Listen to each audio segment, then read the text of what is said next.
Private school के एक principal, जिनकी उम्र लगभग 24 साल के आसपास रही होगी, उस प्रिंसिपल ने अपनी ही विद्यालय के कक्षा 9 में पढ़ने वाले स्टूडेंट जो होते हैं उसको बुलाया और बुलाने के बाद कहती हैं, बेटा मैं आज आपको ट्यूशन नहीं पढ़ा पाऊँगी। जैसे ही उसे स्टूडेंट ने सुना, कहता है मैडम कोई बात नहीं, कोई दिक्कत नहीं है। लेकिन मैडम ने जैसे ही ये बात कही, उनकी आंखों से आंसू गिरने लगे थे। तो वो जो स्टूडेंट होता है वो कुछ समझ नहीं पाता है कि मैडम से क्या पूछूं, क्या ना पूछूं, क्या बात करूं, क्या ना करूं। लेकिन वो कहता है ठीक है मैडम, और वो जैसे ही बाहर निकलता है, बाहर जाके अपने दोस्तों से बताता है। क्योंकि जो दोस्त होते हैं उसके 2-3 वो भी मैडम के पास ही ट्यूशन पढ़ने के लिए आते हैं। तो वो जाता है जो है अपने दोस्त के पास, उनसे बताता है कि मैडम ने आज ऐसी ऐसी बात कही है। उन्होंने पहले तो पास बुलाया और फिर कहा कि आज मैं ट्यूशन नहीं पढ़ा पाऊँगी, और ये कहते हुए वो रोने लगती हैं। तो वो जो दोस्त होते हैं उसके, वो कहते हैं चलो कोई बात नहीं है, मैडम के पास चलते हैं, हम इनसे पूछते हैं, बातचीत करते हैं, पूछते हैं कि क्या बात है, कोई दिक्कत या परेशानी तो नहीं है। आज तक हम तीनों ने उन मैडम को इतनी परेशानी में नहीं देखा। तीनों स्टूडेंट मैडम के पास जाते हैं और जाकर कहते हैं, मैडम आप इतना परेशान क्यों हैं, क्या बात है, कोई दिक्कत है, अगर कोई बात हो तो आप बता सकती हैं, हम आपकी क्या मदद कर सकते हैं। जैसे ही मैडम ने ये बात सुनी तो वो और भी रोने लगती हैं। तभी स्टूडेंट कहते हैं, मैडम आप बताइए तो सही, हम आपकी मदद क्या क्या कर सकते हैं, आप हम पर भरोसा कीजिए। तभी मैडम एकदम से बोलने लगती हैं कि बेटा मैं क्या करूं, मेरे हाथों से एक कत्ल हो गया है, मर्डर हो गया है, और घर पर ही लाश पड़ी हुई है। इसको कई घंटे बीत चुके हैं। जैसे ही तीनों स्टूडेंट इस बात को सुनते हैं, तीनों के पैरों के तले ज़मीन खिसक जाती है। तभी मैडम कहती हैं कि अगर आप मेरी कोई मदद कर सकते हो तो कर दो। दरअसल मैडम ने तीनों स्टूडेंट का सहारा लिया लाश को ठिकाने के लिए, और वो स्टूडेंट के साथ मिलकर आखिरकार लाश को ठिकाने लगा भी देती हैं। लाश ठिकाने लग जाती है तो वो सोच रहे थे कि कोई गलती तो नहीं है, कोई गलती की गुंजाइश नहीं होनी चाहिए, और मैडम ने साफ साफ कहा था कि कोई गलती की गुंजाइश नहीं होनी चाहिए।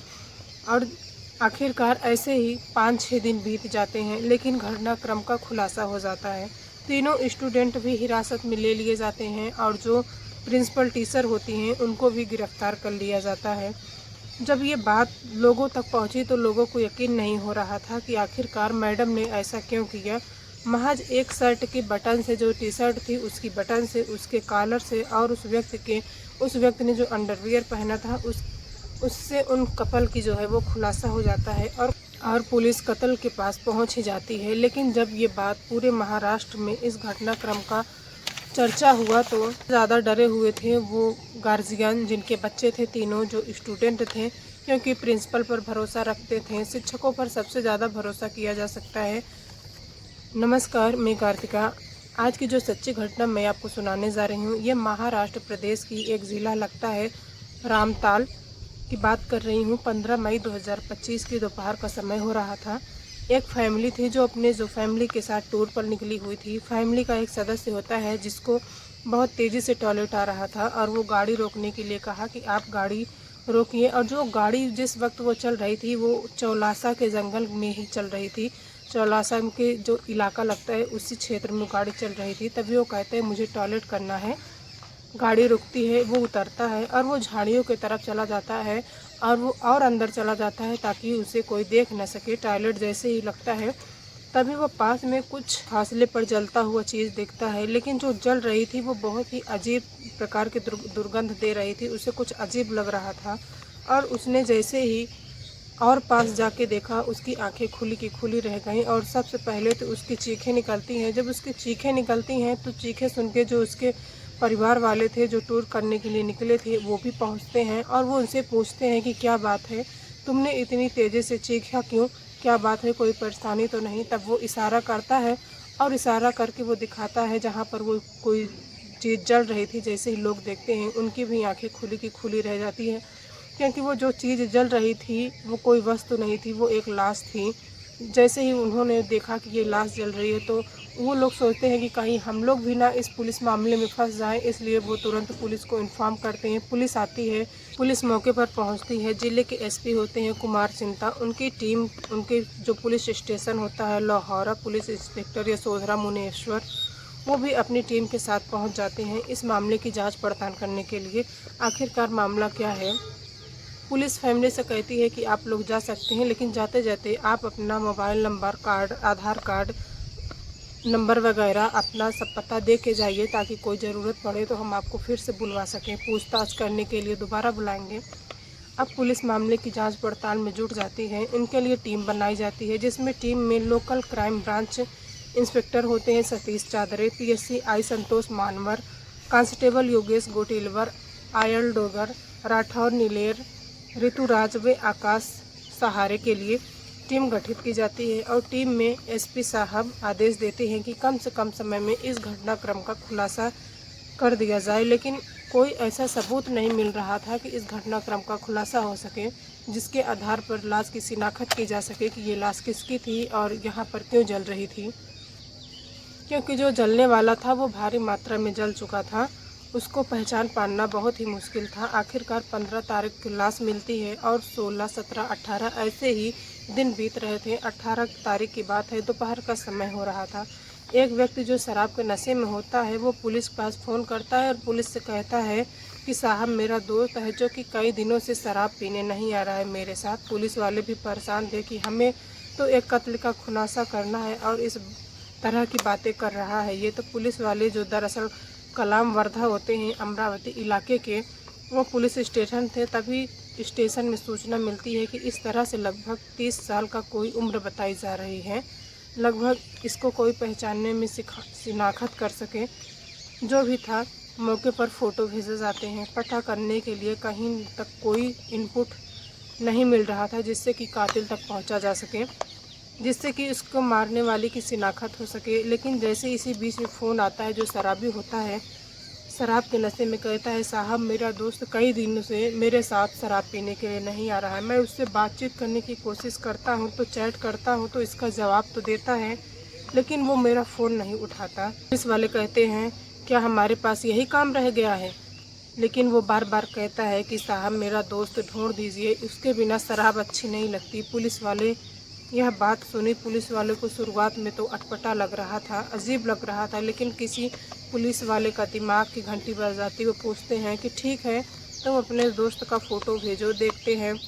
जब फ़ोटो भेजा जाता है, जैसे ही फ़ोटो भेजा जाता है, फ़ोटो देखा जाता है, तो हर किसी की आंखें खुली की खुली रह जाती हैं। दरअसल 13 मई 2025 का लिया हुआ फ़ोटो था, और जो फ़ोटो में इस व्यक्ति ने कपड़े पहने हुए थे, वही लाश के पास कपड़े मिले थे। अंडर वगैरह भी मिला था जो इससे मैच कर रहा था। हालांकि अंडर वगैरह का खुलासा उस टाइम नहीं हुआ। जैसे ही पुलिस की जांच आगे बढ़ती है, तब उसका खुलासा होता है। तब उस शराबी से पूछा जाता है कि तुम्हारे दोस्त जो है वो कहाँ का रहने वाला है, उसका नाम क्या है, वो रहने वाला कहाँ का है। लाहौर एक जगह लगती है जिसका सुयोग नगर जगह है, जहाँ पर रहने वाला एक 32 साल का आदमी जिसका नाम शांतुन अरविंद देशमुख होता है। शांतुन अरविंद देशमुख कई दिनों से लापता था, शराब पीने नहीं आता था। उसके दोस्त ने मदद मांगी। जब पुलिस उसके घर पर पहुंचती है तो उनसे पूछा जाता है, तो पता चलता है कि वो पेशे से एक प्राइवेट टीचर हैं जो कि स्कूल में पढ़ाता है, और स्कूल का नाम है दरभा, एक जगह लगती है। सनराइज इंग्लिश मीडियम स्कूल का टीचर होता है।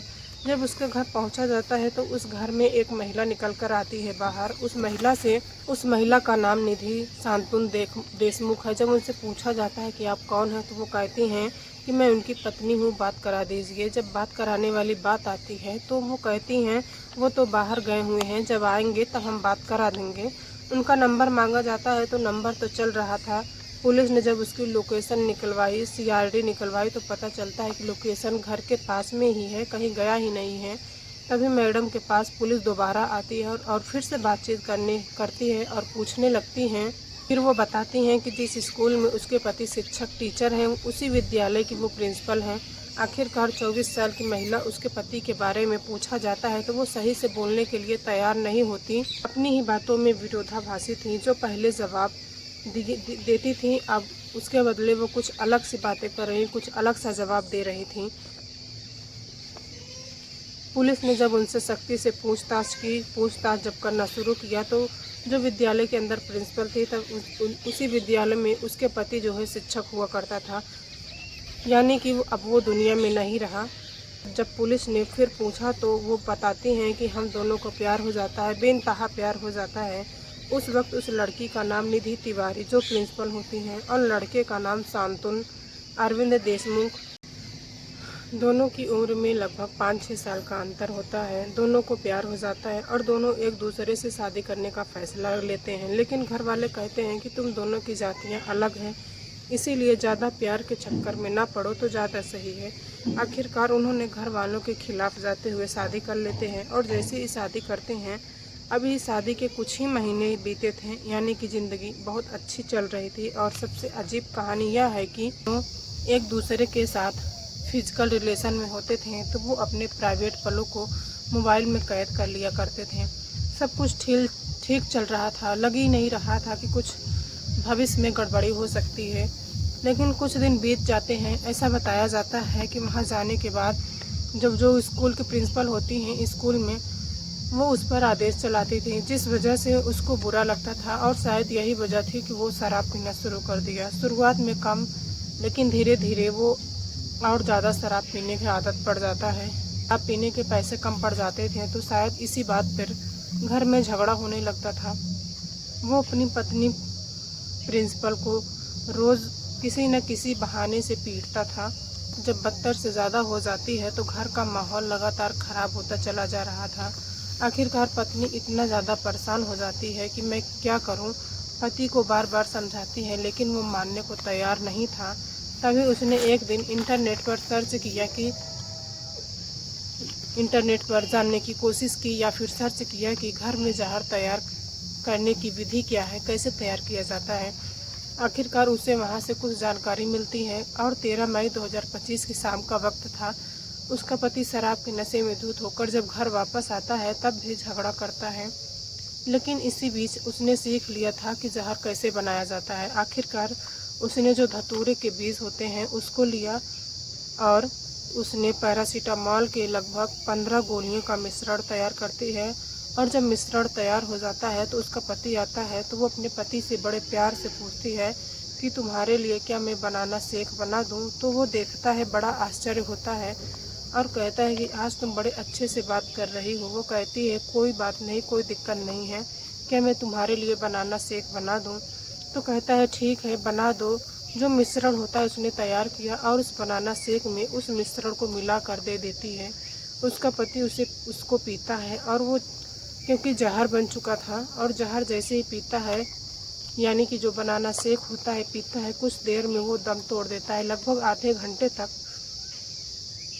बताया जाता है कि वो तड़पता रहता है। पत्नी देखती रहती है और उसके बाद उसने दम तोड़ देता है। उसके बाद उसकी पत्नी उस लाश पर पूरी रात ऐसे ही बैठी रहती है, उससे बातचीत करती है, उससे शब्द शिकायत करती है। उसे लग रहा था कि ज़िंदगी में कहाँ से कहाँ हम पहुँच गए। प्यार करते हैं, शादी हुई, फिर जब ये पूरी रात निकल जाती है, दिन निकलता है, उसके बाद फिर स्कूल के लिए तैयार होती है, जिससे रोज़मर्रा के लिए तैयार होती है।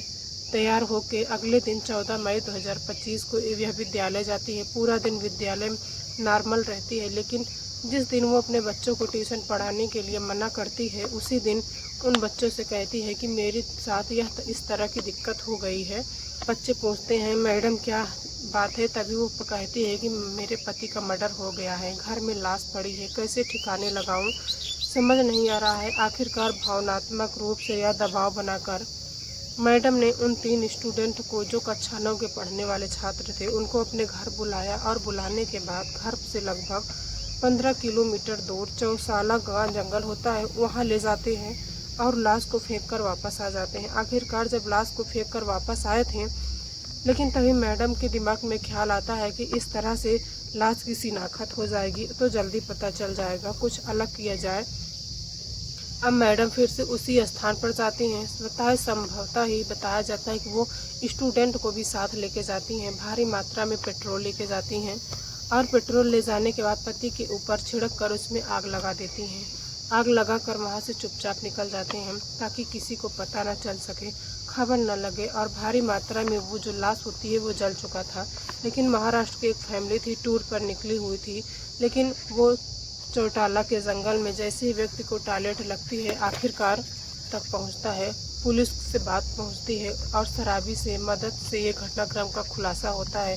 खुलासा इसलिए भी होता है कि क्योंकि जो उसने अंडरवियर पहना हुआ था वही जब उसकी लाश के पास पड़ी थी और जब उस कंपनी का ब्रांड उसके घर पर भी, उसी कंपनी का ब्रांड उसके घर पर भी मिलता है, तो पुलिस ने जब पूछताछ की तो महिला ने शुरू में तो इधर उधर की बातें बनाना शुरू किया, लेकिन अंडरवियर ने इस घटनाक्रम में अहम भूमिका निभाई। साथ ही उसके दोस्त ने जो फ़ोटो भेजा था उसमें जो टी शर्ट पहना था उसके बटन जो पहने हुए थे वो जो है लाश के पास भी वही बटन मिला था और बटन मैच हो जाता है, टी शर्ट का कलर भी मैच हो जाता है। आखिरकार वो दोस्त अगर फ़ोन न करता तो शायद घटनाक्रम को खुलने में और वक्त लग सकता था। पुलिस न केवल घटनाक्रम का खुलासा किया बल्कि तीनों स्टूडेंट को हिरासत में ले लिया, उनसे पूछताछ जारी की और जो प्रिंसिपल हैं उनको गिरफ्तार कर लिया जाता है। और गिरफ्तार करने के बाद उस प्रिंसिपल से लगातार बातचीत चल रही है और उसे 20 मई 2025 को आखिरकार गिरफ्तार किया गया था। पुलिस ने इस घटनाक्रम का खुलासा किया तो लोगों को यकीन नहीं हो रहा था कि मैडम ने अपने ही विद्यालय के व्हाट्सएप ग्रुप बनाया था, उसमें लिखा था यूपीएससी मिशन 2030। वो स्टूडेंट को चाहती थी यूपीएससी क्लियर करने के बाद आईएएस ऑफिसर बने, आईएएस ऑफिसर बनेंगे, बड़े पदों पर जाएंगे। लेकिन उसी मैडम ने, प्रिंसिपल ने अपने ही स्टूडेंट के 3 स्टूडेंट की ज़िंदगियों को पूरी तरह से ऐसी जगह पर लाके खड़ा कर देगा जहां से वापस लौट कर आना बहुत ज़्यादा ही मुश्किल हो गया है।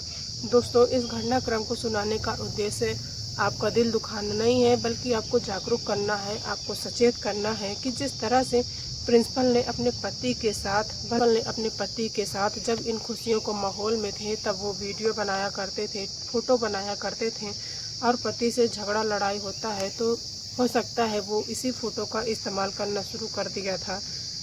पता नहीं ये प्यार था या शायद कुछ और, लेकिन वाकई जो कुछ हुआ वो बहुत ही गलत हुआ। तो दोस्तों, आप लोग जागरूक रहें, सचेत रहें। जय हिंद, जय भारत।